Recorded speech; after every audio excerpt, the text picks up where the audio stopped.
What's up, y'all? Welcome back to the Rotoworld Basketball Show presented by NBC. I'm Dan Titus, joined with Raphielle Johnson and Noah Rubin. We're into week 17 in fantasy basketball. We're coming off a really exciting Tuesday night in hoops. Luka Doncic made his revenge game notice, put the Dallas Mavericks on notice with a triple-double. We'll talk about that along with some other things to prepare for the rest of week 17. And also the NBA trade, the fantasy basketball trade deadline is approaching next week. So we'll talk about some buys and sells so you guys can try to arm yourselves for this playoff run here. But let's talk about first and foremost the topic of the hour, which is Luka Doncic, everything Luka Doncic, from him pulling up, and I don't even know what that was. What car was that? That thing looked crazy. I don't even know. But it turned right onto the basketball court. He posted his first triple-double with the purple and gold. But Noah, I want to get your take on just what you observed from a fantasy perspective, because as well as the Lakers are playing right now, Luka's still struggling. He's only shooting 38% from the field. Obviously, as a fantasy manager, you're not worried about Luka, but like, what about the downstream effect there? If Luka starts hitting more shots, what does that potentially mean for Austin Reaves, Rui Hachimura, et cetera? Yeah, I mean, Luka is going to start hitting more shots eventually. I think we can just go ahead and get that out of the way. I know you just said it as well, but it hasn't been great so far. At some point, it will start clicking. I think the other guys, Reaves and Hachimura, are probably the bigger names, the ones you just mentioned there. Reaves has been phenomenal recently over the past month, 17th in 9-cat on Basketball Monster. And then Hachimura is giving us a lot of points. He's not really a great option across the board for like a category league. Pretty decent for points leagues, but I don't really expect them to take dramatic hits in value just because Luka starts hitting shots, maybe a little bit here and there. But they've both been playing well with Luka out on the court, and Luka's still taking a lot of shots. It's not like he's, being passive more just because they aren't going in. So, I mean, I don't really see any impact there just because Luka starts figuring things out eventually. So both those guys, I think they just kind of fit well with what the Lakers have right now. Yeah, I'd agree with that. I think Reaves is going to be fine, if anything. As Noah said, he's been playing really well over the last month. I think it's like 4 of his last 6, 20 points or more, and 3 of those are with Luka on the court. He's going to find a way to give you numbers, even if whether or not Luka's shots are falling. So I'm not worried about him. I think Hachimura, you'd like to see a little more rebounding from him, just to get a little more value in that category. But I don't think either of those guys are going to take significant hits just because Luka, snaps out of his funk that he's been in since he joined the Lakers. And plus, he's still working his way back from that calf injury. So I kind of feel like he's going to continue to shake off that rust. And then by fantasy playoff time, I think he'll be fine. And I think the other starters will probably be fine as well. Yeah, and Raph, on the Mavs side of things, I mean, that game was heavily reliant on Kyrie Irving. Not a surprise because they just don't have another consistent shot maker. Klay Thompson had a good game. He's been playing better as of late, but I think the more telling concern for me was like what happened to PJ Washington. He went 0 for 9, did have 9 rebounds with 4 blocks, but Max Christie, he went 4 for 13. Either of these guys, I mean, are you concerned? Are they holds for you? Just because it feels like someone else needs to step up consistently for this Dallas Mavericks team. So who do you see kind of doing that? I think they're both holds, personally, because who else is going to have the opportunity to step up right now? No Anthony Davis for the foreseeable future. Daniel Gafford, Derek Lively, not exactly offensive stalwarts, but you certainly know what you're going to get when they're on the floor. In terms of Christie, he also had 6 assists last night. So he provided some value in that category. He'd been shooting the ball extremely well before these last 2 games, so I'm not worried about him at all. PJ can be a bit of a roller coaster, as we've seen throughout his career. For all we know, he get into his next game and put up like 25 and 12 after the performance he had last night. So it wouldn't shock me at all. I think if you're looking for a pickup, maybe you consider Najee Marshall again. We've been down this road before, but in terms of the personnel, he's in a spot where he can provide some decent value for the short term, I think. Yeah, I think both Christie and PJ Washington will be fine. I think if we can just look at last night, it was Max Christie returning to LA after just getting traded a couple weeks ago. He's a younger player. There's probably a lot of added emotions there, maybe impacted his shot a little bit. But I think when they made this, trade to bring in Anthony Davis, the idea was that this was going to be an elite defensive team that was kind of reliant on AD and Kyrie on offense. And then hopefully some of the other guys would be able to step up occasionally. well, you don't have AD anymore. So now it's just very reliant on Kyrie. Klay Thompson's pretty streaky. So they're going to need Max Christie, PJ Washington, and then off the bench, guys like Spencer Dinwiddie to just be better offensively and be able to provide more. So they're going to get those opportunities. I don't expect everybody to just kind of have off nights, kind of like it was against the Lakers. But there's going to be too much of an opportunity for a lot of these guys for them to be drops at this point. Yeah, we're going to talk about Kyrie a little bit more later on. This dude's just been absolutely cooking. First round value over the last week. I mean, I don't expect that to change in any form or fashion with so much offense and being needed by the Dallas Mavericks. But as I was looking at the rankings, I just couldn't help but notice Josh Giddey is the top overall player in fantasy in 9 cat leagues over the last week. If something doesn't scream sell high, I don't know what does. But we might be selling some other players because the Sixers are hot garbage. Paul George has come out to say that, oh, we're not a playoff contending team. No shit, bro. Like, your team's been terrible all year. Let it out, Dan. Let it out. Yeah. Go ahead. This is your time. Your time to shine, bro. Raph, they just got blown out by the Bulls. And I know. I watched it. And tonight we get to go into the Mecca to get blown out again. I think as I saw it last night, the New York Knicks were 10-point favorites. I think that's probably still low, considering that Embiid's not playing, Maxey's hurt, Paul George is already complaining to the media. This is just all bad. So, Raph, if you have Sixers rostered, which ones do you actually trust as we're going, looking ahead to the rest of the season? Because you could pretty much write off Joel Embiid. He's probably not playing again. Yeah, that's a good question. Because Gershon Yabusele, who's played well, he's hurt. Injured both of his eyes on Monday. That when it's going wrong, it's going wrong. Like, I think Kelly Oubre is probably the closest thing outside of Tyrese Maxey, and who knows what's going to happen with him. He's been banged up, and at this point, there's really not too much reason to continue to trot him out there when that ability to hold on to your first round pick rather is right there in front of you. So I think Kelly Oubre kind of put him out there and let him continue to play starters minutes without much risk of like screwing up your draft lottery odds. So I think it'd probably be him. Later maybe we see what happens with like a Justin Edwards or a Dembona in terms of their minutes. But besides Oubre, I don't really feel comfortable trusting anyone from a fantasy standpoint in that roster right now. Yeah, I think I'd agree with that. I want to be optimistic and say that they continue to play Tyrese Maxey, but if he's already kind of banged up and he would impact winning a lot more than anyone else on that team right now, I think that maybe at some point they do have to fully pull the plug on that. Justin Edwards is a good name. I think Ricky Council IV is another name just to throw out there, but more so silly season guys, and we need to see them actually kind of pull the plug on this before fully trusting them. But yeah, I'd probably be trying to look to trade, which I don't even know how much you can get for a guy like Embiid or Paul George. Like maybe you get like a top 125 player just that is actually going to play basketball. If somebody that's like in first place in your league is like, sure, what the heck, I'll give you this last guy on my bench for Joel Embiid in the off chance that he plays basketball, or Paul George. I think we talked about it around the trade deadline. They probably could have taken more of a definitive stance either way. The one move they made, I think, was fine, getting Quentin Grimes. I like him. I think he's actually probably. Oh, yeah, that's a good call. There you go. Someone had to say Quentin Grimes.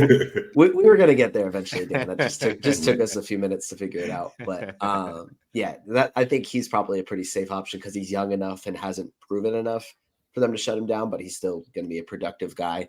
But they probably could have done more at the trade deadline to, either kind of say, hey, we're going to try this again next year and try and reload a little bit, or to actually make more of a definitive push. It's probably good they didn't make more of a definitive push, but we just kind of have to look at the overall situation in Philly. I mean, we talk about Embiid. You just mentioned Yabusele's eyes. Like the amount of sacrifices that Philly basketball has had to make for this Super Bowl is kind of insane, Dan. Yeah. I mean, I'll give whatever else I need to give for another Super Bowl, and clearly that's happening right now. Yeah, I was gonna say Quentin Grimes, I think is looks like to be tank proof no matter what direction the Sixers decide to go here. He got upgraded to probable tonight against the Knicks, so I expect him to have a pretty good game. He's averaging over 32 minutes with the Sixers and 15 points, 6 boards, 4 assists. So definitely gives you some threes too. So I think Quentin Grimes is probably the safest guy, assuming that Yabusele can figure out what's going on with his eyes. Just super bizarre and just awful time. Excuse me. But let's talk about the fantasy. Hold up. Sorry to cough that out. Let's talk about the Spurs front court because it's been a little bit weird in the aftermath of Victor Wembanyama leaving the lineup and out for the season with a blood clot. It seems like it's not going to be a huge issue for the Spurs organization. They seem optimistic that he'll be able to return ahead of next season fully healthy, which is great. Well, a lot of people like me, I think I was initially thinking Jeremy Sohan would be the immediate beneficiary. Seems like it's Bismack Biyombo's season, Noah. Kind of weird, but 2 straight double-doubles. Is this somebody that you can trust with Charles Bassey still out off the floor and also maybe Harrison Barnes possibly? I don't think I'd be looking or trusting in Harrison Barnes. But Bismack Biyombo, is it Bismack Biyombo's season? Is that actually a good thing? Like, yeah, I think he's a rosterable player, but I'm not super excited about it. But I think he can consistently get you rebounds and not hurt your field goal percentage and occasionally get you some defensive stats.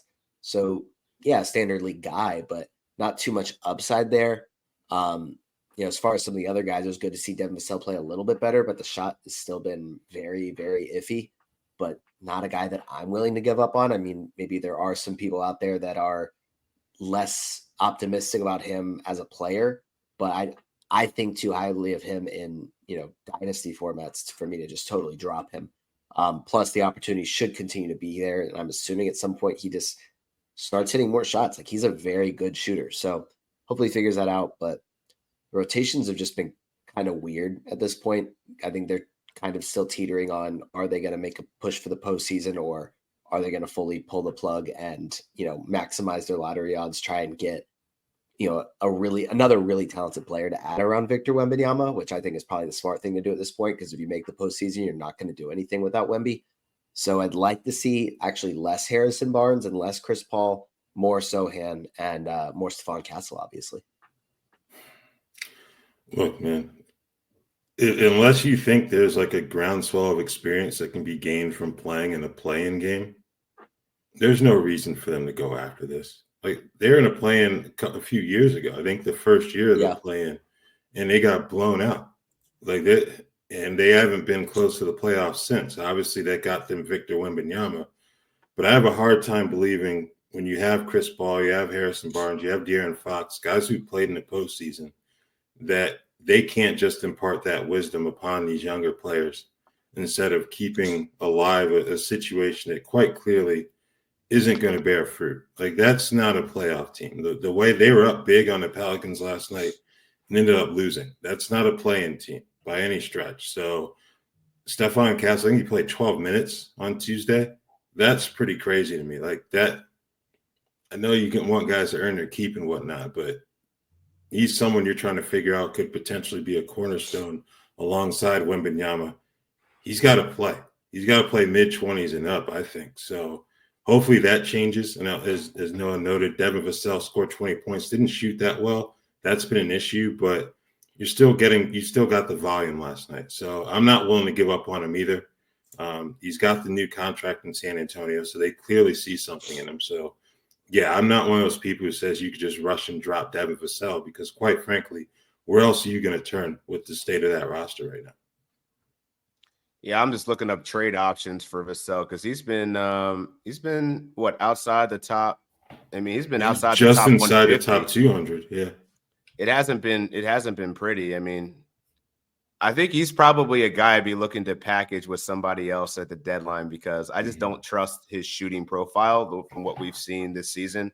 And to your guys' point, like, at some point, Stephon Castle is going to get more run, whether that comes at the sacrifice of Chris Paul, Keldon Johnson. I don't know. This is a weird team that, unfortunately, without Wemby, man, it's so hard to figure out how the usage and the playing time is going to be distributed amongst all these players, because he's such a gravity, very, very high usage type guy. So, yeah, I think it's going to be tough. Even for De'Aaron Fox, man, 6 for 21. He's really struggling. I mean, the 6 steals is awesome to see, but, not having someone like Wemby there to offset some of his opportunities is definitely going to hamper his production a little bit here in spurts. Let's talk about the Rockets, because Jabari Smith Jr. made a little bit of a sighting last night. Doesn't seem like it's going to affect Tari Eason much, though. He did start over him, and he had a really good game. Raph, do you feel like Tari Eason is pretty much a guy that you can hold the rest of the season? Obviously, we know what he can do on a per-minute basis, and it's always going to be better if someone's starting. But do you see Jabari Smith kind of tapping into some of his production here, or do you think Tari Eason's pretty safe? I think this is a tricky spot just because Eason's still on the point where he's not playing both games of back-to-backs, and I think that's factored into him being a starter these last few games when Jabari Smith has also been available, because they knew Tari wasn't going to be available the next night. That's what happened on Friday. Didn't play Saturday, Jabari started. And then, Tari started last night. They play again tonight. I don't know if he's officially been ruled out yet, but that's pretty much the general assumption that he's not going to be playing.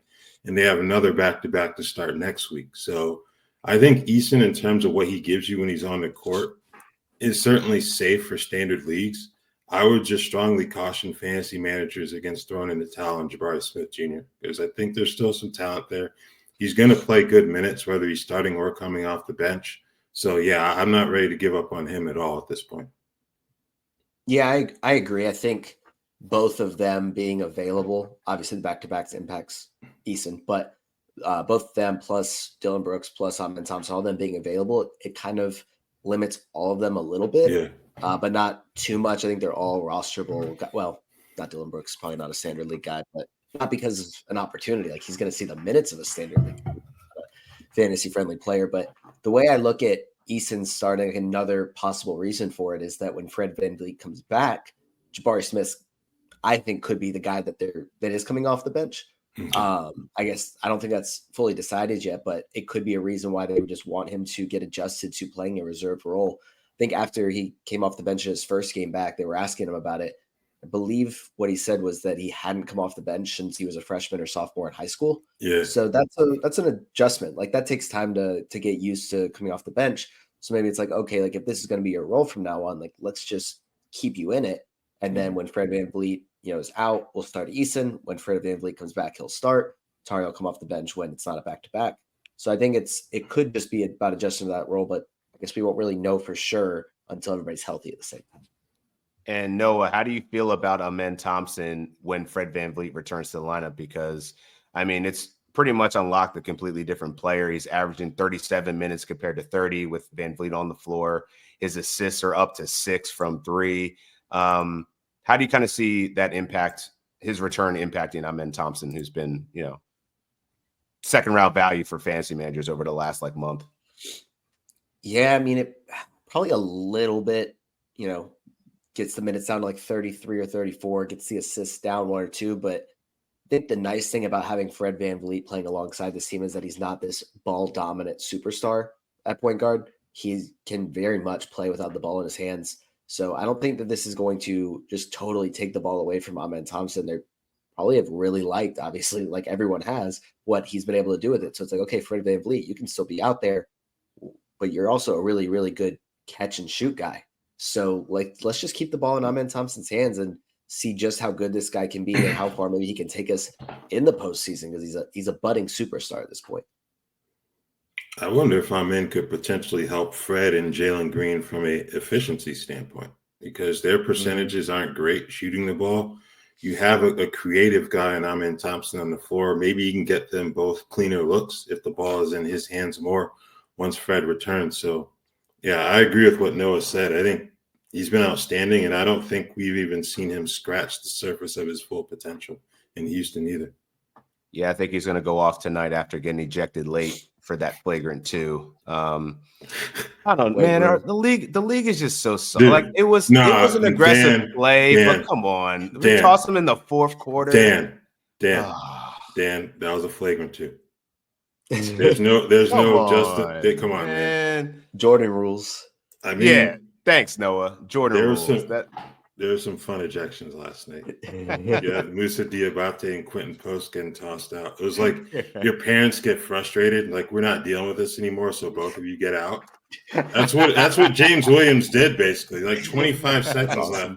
You guys are about to fight. Like, no, you both go to showers, you're done. So that was probably my favorite ejection of the night. It was good to see Mark Williams play well. We'll see how long that holds. The Celtics are on a back-to-back tonight. Drew Holiday didn't play yesterday. He's been ruled in tonight. Kristaps Porzingis was a late scratch with an illness that probably killed some people's betting tickets yesterday.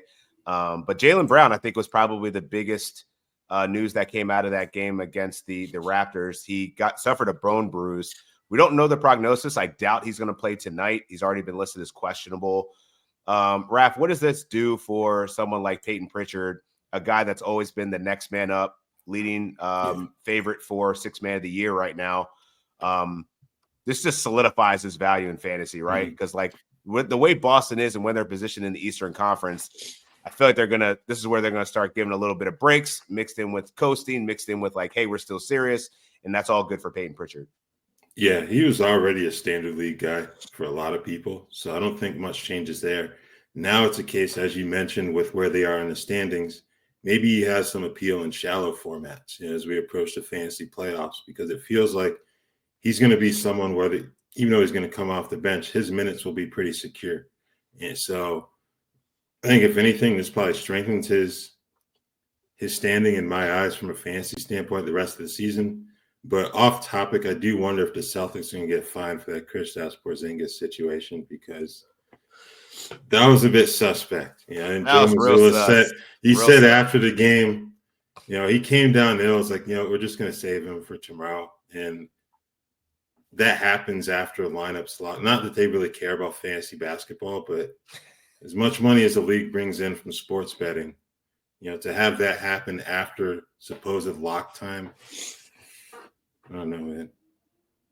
It wasn't a national TV game. They don't care. They're playing Toronto. They don't care. Yeah. Yeah. It was 7 o'clock Eastern start. They didn't care about that. It's only when it's if it was an in-season tournament game, whew, oh yeah, it would have been over. 100K fine right there. Yeah. I think as far as the Pritchard point, hopefully he's able to be more consistent down the stretch if they are, having players miss games or players are injured. Like Drew Holiday's obviously sitting back-to-backs with Jaylen Brown's injury last night. If he ends up, I think he's listed with a left eye contusion. I know you guys mentioned the bone bruise, but that's just what they have him officially listed as. So who knows what it actually is.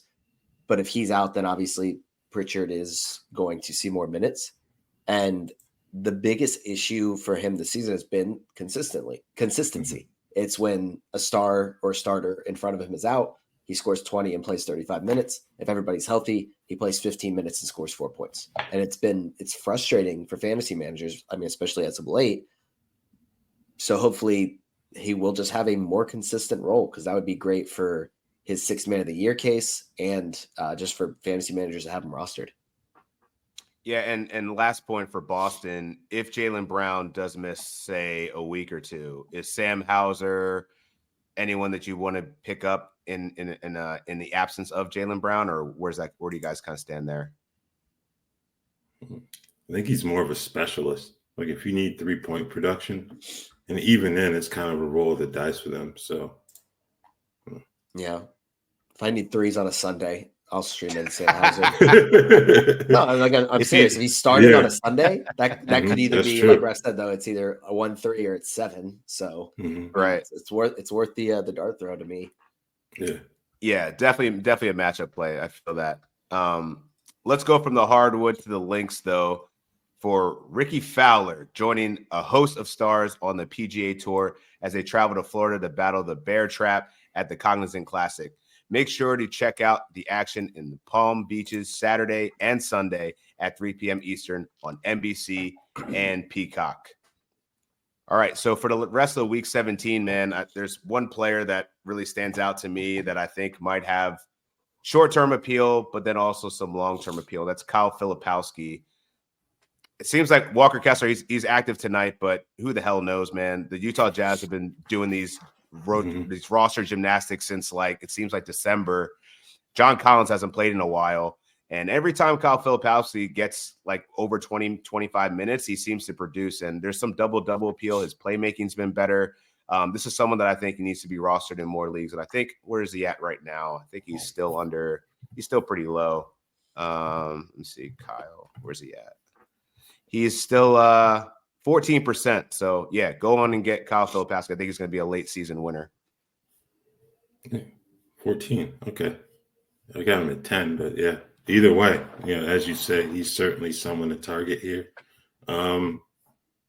You've got the Nets are active for 3 games the rest of this week, so maybe like a Zaire Williams, or Keon Johnson. Not the most efficient players, but they can have some value with the schedule. I wouldn't sleep on Trendon Watford either, just because of the injuries in the front court. Maybe if you're looking for defensive stats, we talk about specialists in terms of Sam Hauser. What about Chris Dunn with the Clippers? They've got 3 games the rest of the week. He's been basically a low-carb Dyson Daniels with the steals these last couple weeks. So there's someone that, I said low-carb. Low carb, yeah. I like that. So, I think he's someone, if you need steals and the occasional block shot, he's not going to get you much scoring. Maybe get you a couple assists too. But I think Chris Dunn is someone else to be mindful of the rest of this week. Yeah, one more name I want to look at is Zach Collins. Just with Chicago, with Nikola Vucevic ruled out again tonight. Just had the calf issue where he was listed as probable for a while and then was just randomly ruled out. I think that was Monday night. And then tonight he's already been ruled out after being listed as doubtful. Who knows how much longer he'll be out. Jalen Smith still has concussions, so Zach Collins is really the only center option in Chicago, and they have 3 more games this week. I think he's a guy that, I don't know, he doesn't have a tremendous upside, but he is the only center option there right now.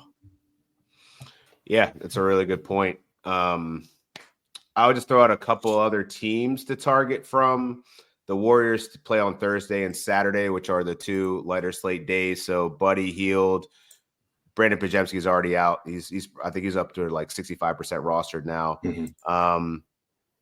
Probably just Buddy Hield and Moses Moody, I think, are two people that I would target if you're looking for threes and some additional stats there.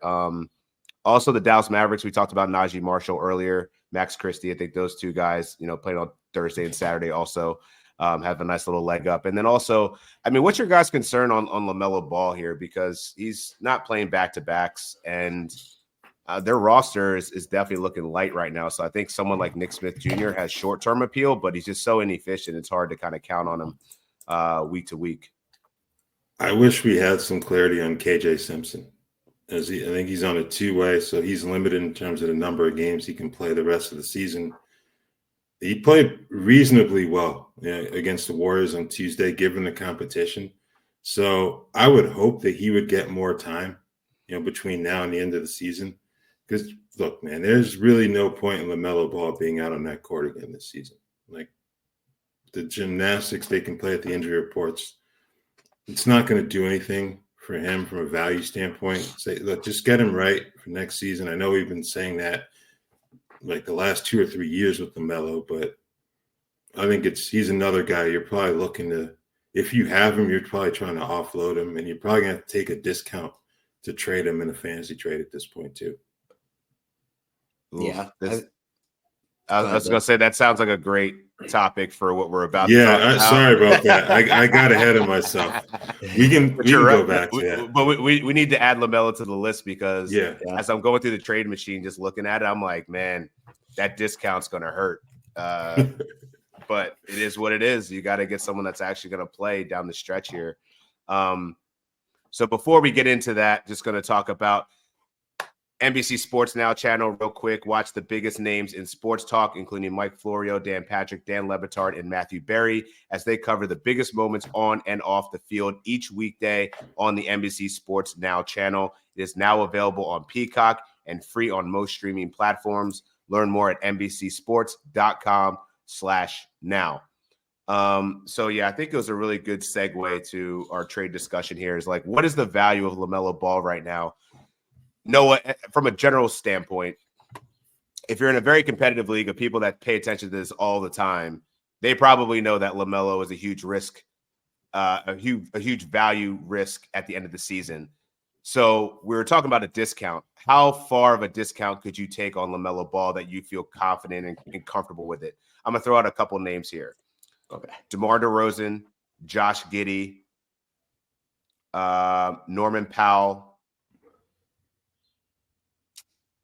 I feel like those are all in the realm of like not high enough to like be LaMelo Ball, but like I could consider it maybe if I'm light on assists and steals. I think it could also kind of depend on where I am in the standings. If I really do need the production, I think I'd rather have all three of those guys. Okay. I don't even know if over LaMelo Ball. I think for the rest of the season, yeah. Yeah. I think just the fact that he's not playing back-to-backs and at some point Charlotte's just not going to play him anymore. I don't know when that is. It could be he twists his ankle in their next game and it's like something minor that he could be able to play through or would be only missing a game. They're like, yeah, we just don't want to risk it at this point. Let's try and get this superstar prospect who's playing basketball in our state at Duke. And like, let's try and maximize our chances of getting him. And let's let LaMelo Ball sit next to Brandon Miller for the rest of the season. Do you think that there's a chance, though? I mean, they only have 14 wins on the season. It's not like LaMelo's impacting their chances of winning more games, right? Like they're still going to lose regardless of whether he plays or not. Yeah, but they gave him that large extension too. So I think it's about protecting the investment. Yeah. More so than understanding like he's not going to impact winning. So let's just continue to put him out there. I think that's going to be more at play than anything at a certain point. Yeah, that's fair. That's fair. We talked about Kyrie Irving earlier. Raph. Is he so the Mavericks right now, I think, are in a weird spot because before this Luka trade, they were like solid in the playoffs, and now they're kind of sliding the other direction. Not saying that Kyrie is a shutdown risk. I don't know that he would be, but like he also is playing at a ridiculously high level right now. Is he worth selling for somebody that you may have more confidence in later down the road? And I'm trying to find a comparable player. So like I have a few names if you want me to share those. Yeah. What names do you have there, Noah? The two main ones I think that I had just based on ranking and schedule were Cade Cunningham and Tyrese Halliburton. But I was also kind of curious what you guys would, I guess, rather do between Kyrie and Trae Young, a guy who's probably a considerable value step down, even if, he's elite assists, but the turnovers, field goal percentage issues you don't have with Kyrie as much. But also the playoff schedule with Dallas having a 2-game championship week. Yeah, how much of a factor is that for y'all? Yeah, I think that would be the biggest factor because otherwise I would have an extremely high asking price for Kyrie Irving because they're still in the mix. It hasn't been trending in the right direction because of the injuries, but they're still in the mix. And he's the type of player who's going to go down swinging. So unless they literally pull him off the court. So I think you're kind of asking probably for about like a top 10 level player. The issue is I don't know if you'd be able to get that mainly because of the championship week schedule. That would be more of an issue as opposed to any perceived value spike that he's had over these last few weeks. Yeah, I think that's a good way of looking at it. And I think that gives you, if you were looking for a reason to sell high on Kyrie, it would be more about the schedule versus the play. And I guess you could say the same for all of the Dallas Mavericks. So we talked about the Jazz for a second, but I was talking about Walker Kessler, who I think is a person that you want to sell high. He's playing the night. If he gets a nice double-double there, I would definitely be looking to trade him just because I just don't trust that he's going to be available at the end of the regular season. Same goes for Lauri Markkanen. Noah, where do you see kind of Markkanen's value on the trade market in terms of, like, do you think you have to take a discount based on the name, or is this someone you think you could actually get comparable return for at this point in the season? I think you're going to have to take a pretty big discount to be able to just get him off your team. And at this point, I think you just kind of take what you can get. I've done one mid-season mock, I guess it was like a week or two ago, And then another actual league had a draft a few weeks before that for the FBI World Championship League. And Markkanen goes very late, like barely inside the top 100. So like you're not, which is obviously just such a huge drop from where he went preseason. And I got him in one of them, and I was like, wow, I can't believe I got him at this value.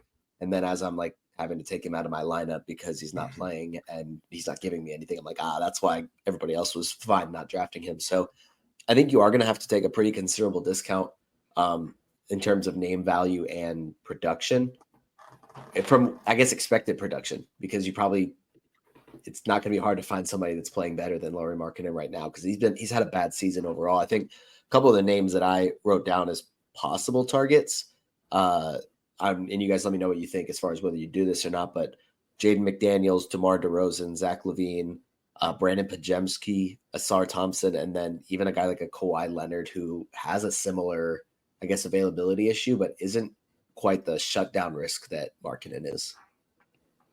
If you can get DeRozan or LaVine for him, I think that would be a significant win for whoever's dealing Markkanen.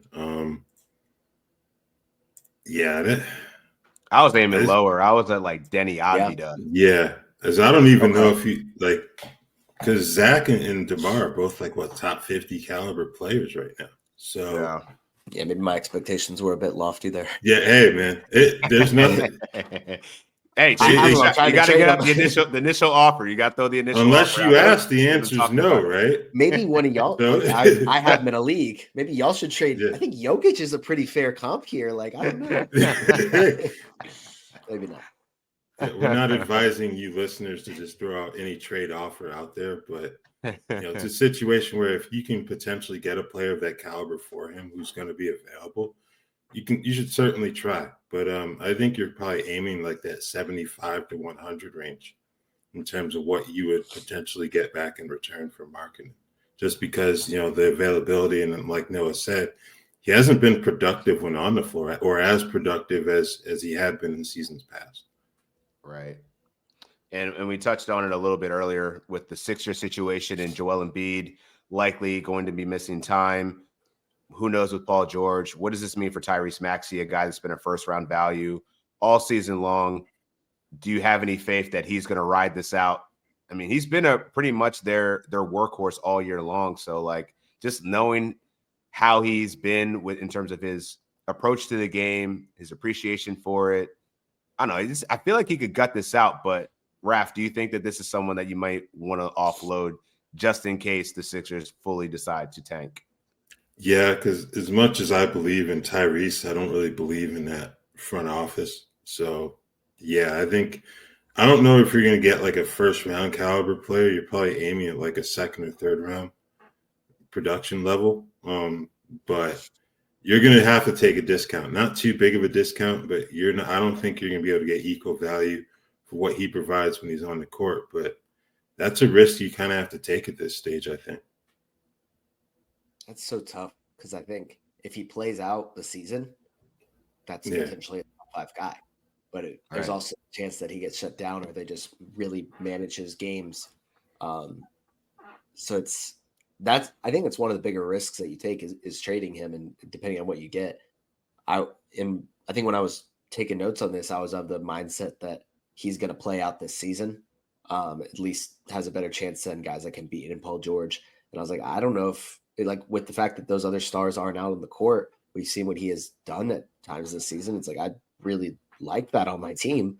But now, as we've been talking, I'm kind of like feel less optimistic that he's going to play out this season. So I think, maybe taking a hit as far as like a tier or two, just to be able to have somebody on the court more guaranteed.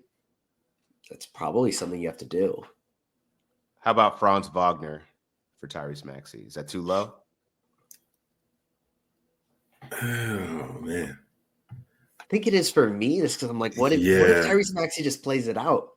But I think I'm going to do that with every single name you mentioned. Basically, I'm going to be like, but like, what if Maxey plays it out? I'd rather have him. But then, of course, who knows what's going to happen there? Because the names I have written down are literally Cade Cunningham, Tyrese Halliburton, Luka Doncic, and Damian Lillard. But Lillard.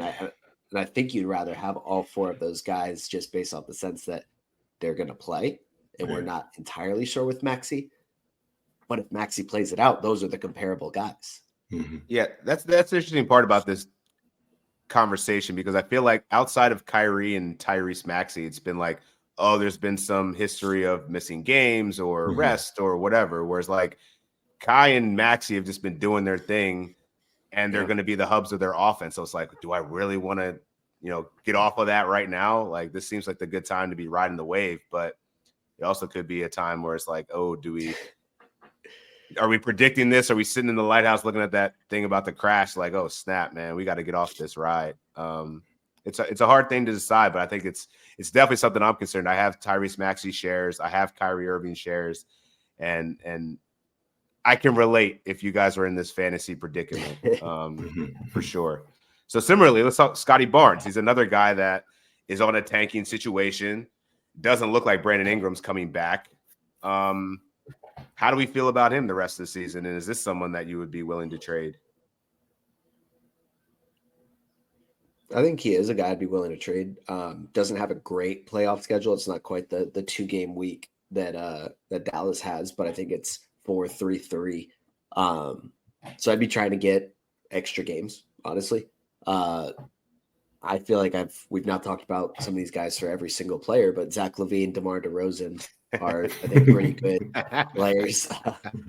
I love how those are your guaranteed like throw-ins. Yeah. It's like, all right, let's give LaVine, DeRozan. They're like somewhere in the middle. Like, they're good.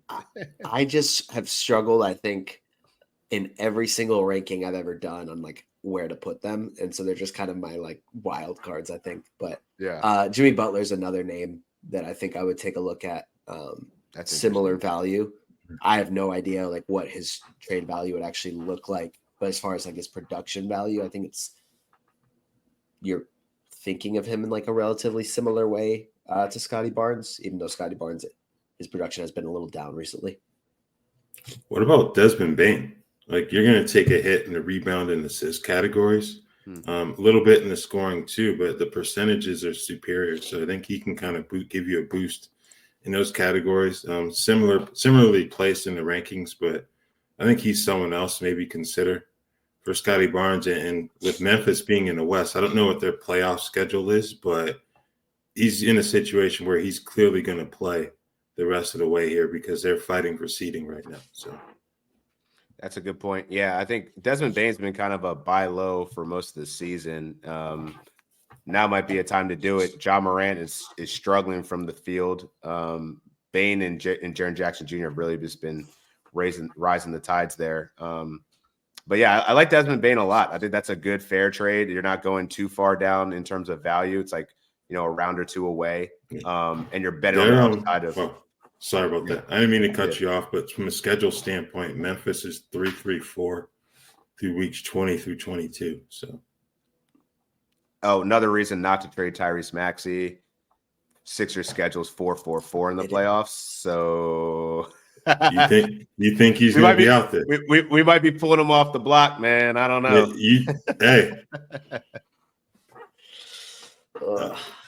If you believe he's going to be out there, then, it's a tough. Yeah, it's a tough one. Last one. Let's talk about Austin Reaves, and then we'll put a bow on this episode. But Austin Reaves, I think his value is probably not going to be as high as it.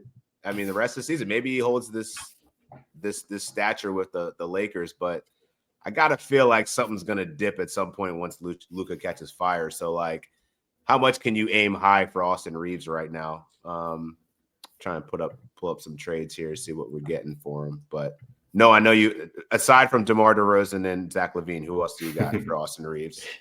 They're on my list again, man. I think Reaves is a tough one because past month on Basketball Monster, he's 17th at 9-cat. You're not going to get anybody that is anywhere comparable to that in terms of production. So a couple of the other names I have, aside from my two go-tos, Bradley Beal, Michael Porter Jr., Jaylen Brown, Desmond Bane. Well, I know we just talked about Bane, but I think those are guys that are like, I don't know, in my mind, probably all better 9-cat options than Reaves, but that hasn't been the case this season. I guess maybe Beal is probably a guy. I'm thinking back to like ADP preseason probably. Reaves was going after all of those players, if I'm not mistaken. But obviously he's been playing significantly better than that. And it's like, no, I don't think he's going to continue to be a top 20 player in 9-cat. But I think he can be a top 40 guy, top 50 guy the rest of the season. So I think guys that are around that range, probably where I'd be looking to target in like a fair trade. Get like a Darius Garland. I think I had his name down. I was like, is that too ambitious of a name to get? So I would just didn't get Garland. Situationally, I'm like, oh, well, he's hurt right now, so maybe that might be a time to like strike. But you know, he could also be back he could be back, you know, very soon. So yeah, that's kind of the range that I was thinking, like top 40, 50 value. That seems like a reasonable place to target. What do you think? Yeah, I think would Amen Thompson be too big of a swing?